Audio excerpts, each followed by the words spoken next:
Welcome, friends, to Step by Step.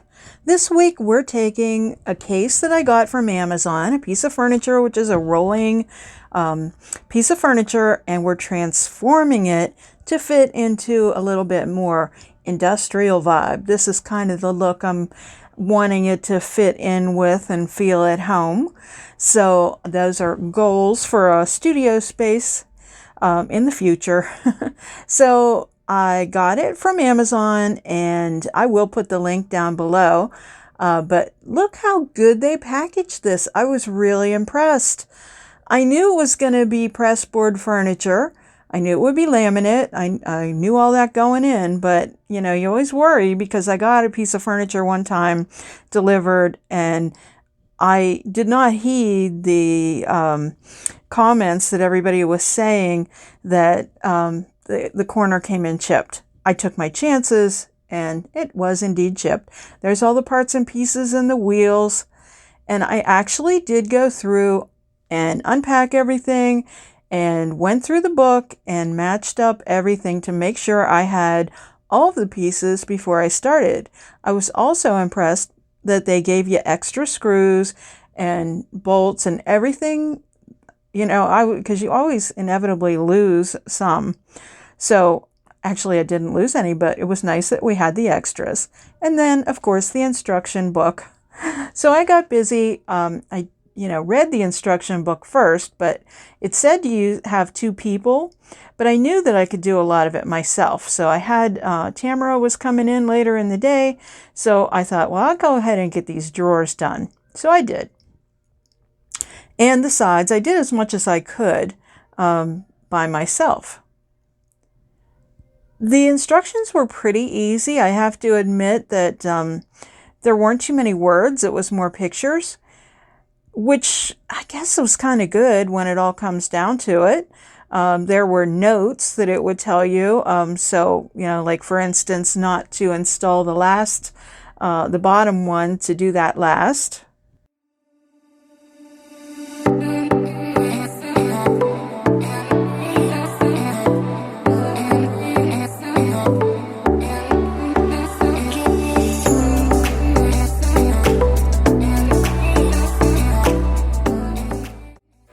So here's the assembly part where I'm starting to need a second hand. So Tamara, who is in the shop with me, is providing that second hand.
well, now that's all together, I'm going to start painting. And I'm going to use Slick Stick by Dixie Belle because that furniture is like a laminate, so it's real shiny. So in order to prepare the surface for paint, you don't need to sand it, just use Slick Stick, because you can use this on glass or plastic or metal and it will accept the paint. Chalk paint would adhere to this anyway, but it would take about 30 days to cure. So I'm gonna go ahead and speed up the process a little bit and use the Slick Stick. Technically, you should still give it a while to cure. I always tell people, just be careful with your pieces for a good month. You know, don't use harsh cleaners on them or anything, and just try not to bump them.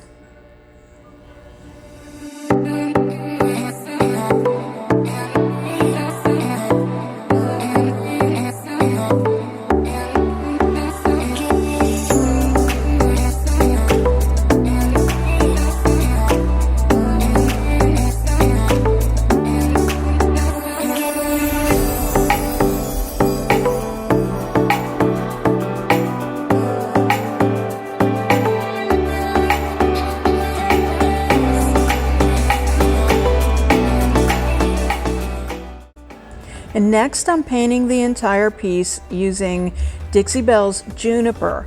Juniper is a release for the fall. It's one of Suzanne's fall colors. So it won't be around for very long. I really love this color. I had opened a 16-ounce jar and so far painted a blanket ladder, a desk, and now this piece of furniture.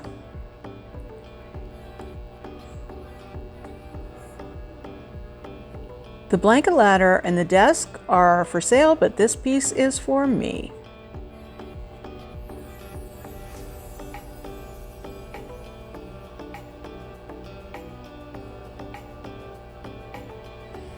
And then a second coat goes on. Do you wish you could paint this fast? At times I wish I could too.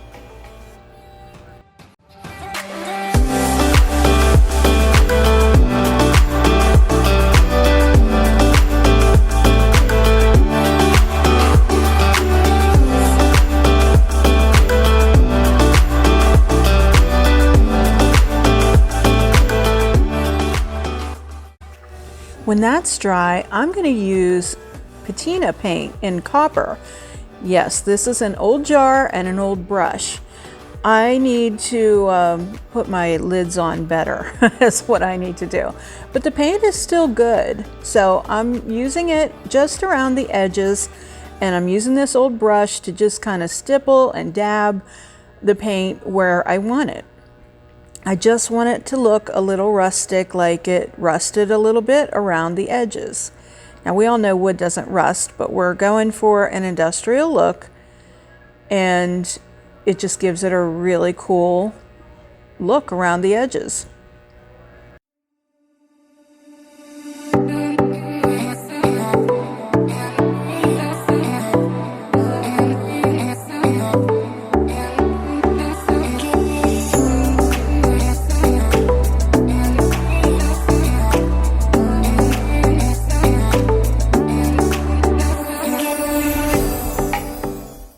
So now some of the magic happens. So I'm using green patina spray from Dixie Belle also, and this activates the copper patina paint that we have used already.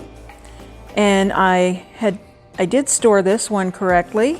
Take the cap off and then put the sprayer on before you go to use it, because it can clog up the sprayer if you store it with that. So now I'm putting a second coat of the copper on, and it has to be wet whenever you spray the green spray. The spray comes in green or blue, and you get different effects with different ones.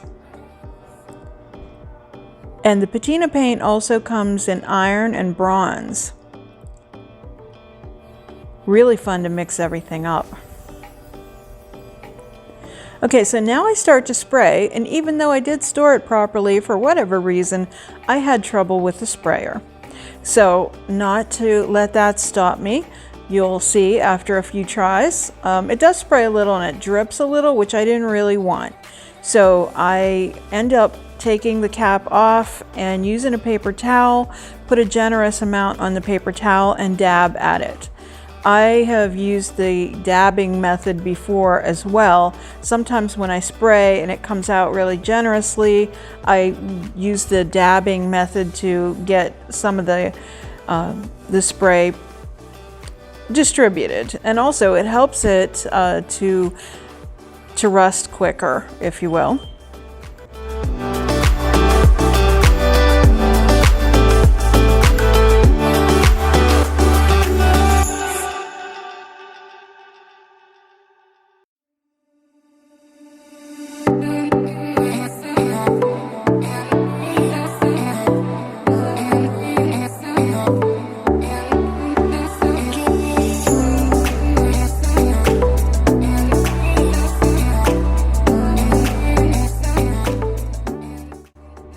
So I just continue to dab that on there all over, and then when I'm done, I take my green brush again and I just kind of clean up those drawers a little bit from where it had dripped. And that's okay too. You never know what you're going to get, but it's all going to be very rustic looking in the end. So I have these cool plates that are kind of fancy, but I think they look good on this as well. They're not your typical library plates because the paper doesn't slide down in. So I'm making a template. I use blue chalk to kind of put the image on there and trace it. In retrospect, I could have just kind of set it on there and used my fingernail and made an impression, but hindsight's 20/20, right? But I go ahead and make the template, and then I end up tracing it onto some heavier paper that's too heavy for my printer, and it's also a little bit darker, and I like that better for my needs for this particular project anyway. So I get them all cut out, and then I'm using Aileen's tacky glue to glue the paper down in the plates. And now I'm using a little stencil. At least I start with a stencil to put the letters on. But then some of the words are too big for the stencil, so I end up using just writing the letters by hand. Then it's time to apply the plates onto the drawer fronts. I use E6000 in black, just because that's what I had on hand. I had made myself a template, and the template is an equal distance from the sides. I just set it in the corner so I'm all lined up, and then I can flip it over and make sure that it's all lined up so all of these plates are going to be even.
And the last step is to seal the piece. So I'm using clear wax and a best dang brush. I have the wax in a different container because I used the tin on my Zoltar project.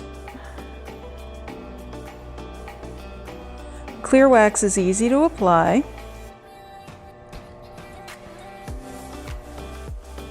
Just brush it on all over, and then when you're done, you just want to wipe it back. And you can come back later and you can buff it if you like. I actually like to use clear wax as a sealer. It's my favorite sealer. And I am going to use some black wax on this as well. And when you use, on a piece like this, it really wouldn't matter that much because it's really rustic.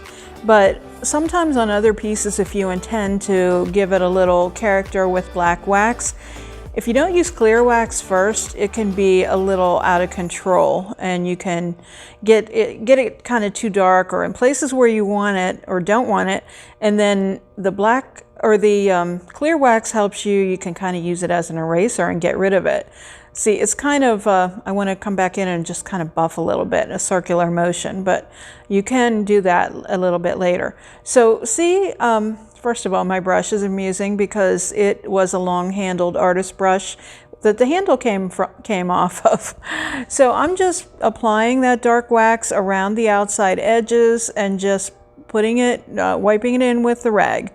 If I want more, I can add more, or if I get too much, again, I can put the clear wax over it.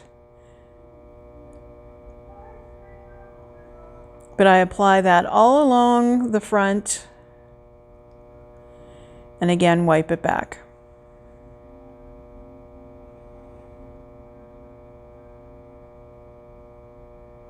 You know, I will say, I would give this piece of furniture 5 stars. It'll get 10 after I'm done with it, but I will rate it on Amazon. I just was impressed with the way it was shipped, and the instructions were pretty easy, and it's really a solid piece of furniture. I'm pretty impressed with it. So I continue the waxing on the drawers, and again, I'm going to put the dark wax around the edges. I just think it makes that patina look a little bit grungier, and I like that. But I'm also going to go around that plate, and I even get a little bit of it on the card, and that's okay with me. I kind of want to do that. Not so much that you can't read what's on it, but just to put a little bit on there. So I kind of nicked that a little bit with my fingernail. So that's why I'm kind of going back to try to cover it up. But you know what? I'll come back later when it's all dry. And remember, this is my piece. I would never let that go out for a customer. But when it's all dry, I'll come back and I will touch that up. So that drawer was for decoupage paper, so I'm putting the paper on in. So remember what this piece looked like when it came in? Take a look at it now. You'll have to let me know what you think in the comments. And remember, if you're interested in Dixie Belle paints, there'll be my affiliate link in the description box.